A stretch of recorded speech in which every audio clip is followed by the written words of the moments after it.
Welcome to The Right Question, the video podcast designed to answer your questions about writing.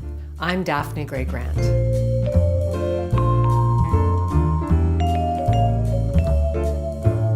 Today I have a question from Oksana Goriva. Her question was very straightforward. What are my tips for writing autobiography? I think it's important to clarify something first, Oksana. Amazon.com puts autobiography and memoir in exactly the same category. But there is a difference between the two genres.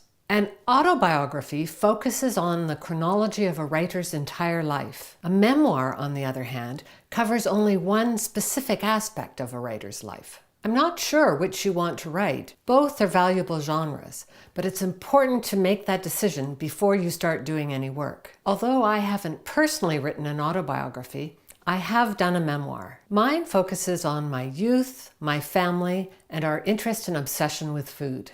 Each chapter features a recipe, and one day soon I intend to give a copy of the book to each of my 3 children. So here is my writing advice based on my own experience. Before you start writing, read as many memoirs as you can. Some of my favorites are Don't Let's Go to the Dogs Tonight by Alexandra Fuller, The Year of Magical Thinking by Joan Didion, Just Kids by Patti Smith, Why Be Happy When You Could Be Normal by Jeanette Winterson, Autobiography of a Face by Lucy Grealy, and After the Falls by Gildiner.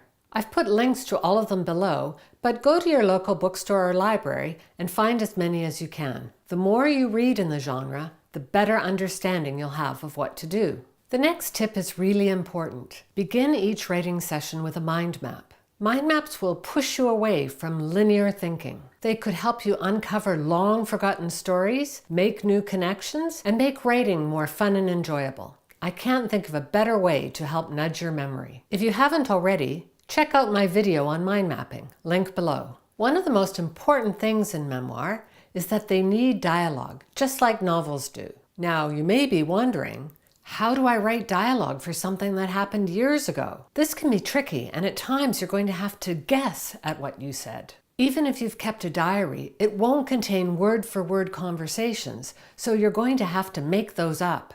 Try to capture the feeling of what you said and imagine new dialogue if necessary. I know this sounds phony, but all memoir writers do this, and it doesn't mean that you're writing fiction. Remember that all human beings generally have unreliable memories. I'll link below to an interesting New Yorker piece on the science of memory. If you show a draft of your book to family members, they may object that they remember things differently. That's fine. This is your book, your remembrances.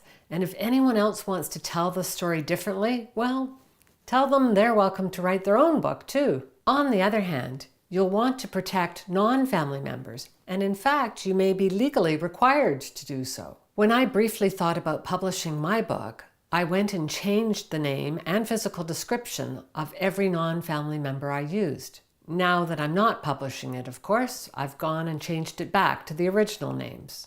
Despite all the work, I found writing a memoir to be enjoyable. It's fun to think back about what happened in your earlier life, almost like looking at photo albums, but doing it based on your own memory. Finally, let me wrap up with some advice from Dani Shapiro, author of the memoirs Slow Motion and Devotion. If you write a memoir, it can't be about blame or hurt. It has to be creative. Thanks for your question, Oksana.